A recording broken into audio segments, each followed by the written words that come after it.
بسم الله الرحمن الرحیم. السلام علیکم. زه یم انجینیر محمد نبی او تاسو سره د لینډ سروې ریلیټډ د سیول انجینیرینګ ریلیټډ څومره سافټویر دي، د لینډ سروې د فیلډ څومره خبرې دي هغه زه تاسو سره شیر کوم.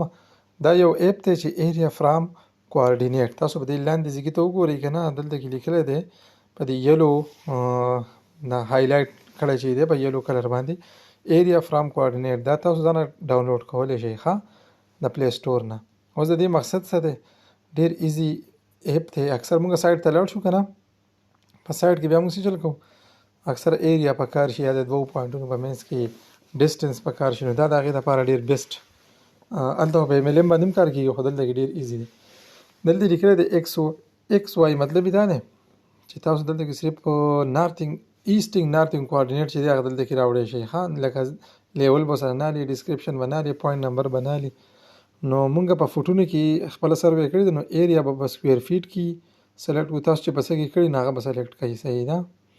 پیرامیټر چې دی نو مونږ په فوټ کې به هغه الو لازمي، نو که تاسو په میټر کې کړي نو په میټر کې وکړئ. اوس د انټر د کوارډینیټ ته باندې به دلته کلیک وکړئ او لږ به کلیک ونیسئ، نو پیسټ به راشي ستاسو هغه کم پوینټونه چې د نوټ پیډ نه یا د براوزر نه څه نه چې تاسو کاپي کړي دي یا پکې تاسو ټایپ کوئ که نه، څنګه طریقه باندې تاسو ته اساني، نو هغه به دلته کې ولیکئ یا به ډایرکټ پیسټ کوئ. چې پیسټ وکړو نو ایزي اکول ټو بټن به کلیک وکړئ.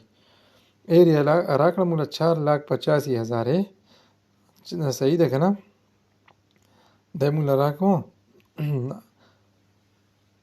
48,56,000. ها 48,56,542. ډېر لوی ایریا ده. صحیح ده که نه؟ 48,56,542 او د دې پیرامیټر چې پلس کړي دي نو هغې نه څه جوړ شوي دي 8,164. نو تاسو راشئ هغه عکس په تاسو ته دلته کې ښکاري شي. دا زموږ سره هغه ایریا ده، په دې کې پوینټ نمبر هم لیکلي دي، پیرامیټرز هم لیکلي دي، ټوټل ایریا هم لیکلي ده. که موږ ورسره انګل وغواړو دا 3 ډاټ چې لاندې د دې یلو هایلایټ کې چې دا 3 ډاټ ښکاري په دې باندې به زه کلیک وکړم، ډسپلی انګل چې رالو دا به زه څه کړم ایز ایکول ټو کړم، دا ورسره انګل یې ښایي. که ستاسو ته کې بیرینګ په کار شي که نه ښه چل به وکړم چې د دې نه به زه څه کړم دا انګل به ترې لر کړم، بیا به ایز ایکول ټو کړم. که زه یم چې دا پوینټونه دې لر کړه، پوینټونه دې لر کړه ایز ایکول ټو کړه، ټیک ده که نه؟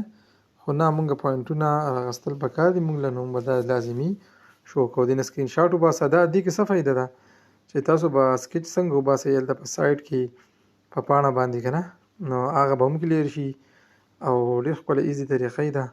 دا تاسو ځان انسټال کړئ، په دې باندې په سایټ کې کار کوئ او زما دا ویډیو چې د خپلو ملګرو سره شیر کوئ چې دا چینل هم سبسکرایب کیږي، زموږ به هم فایده کیږي، ستاسو به هم فایده کیږي.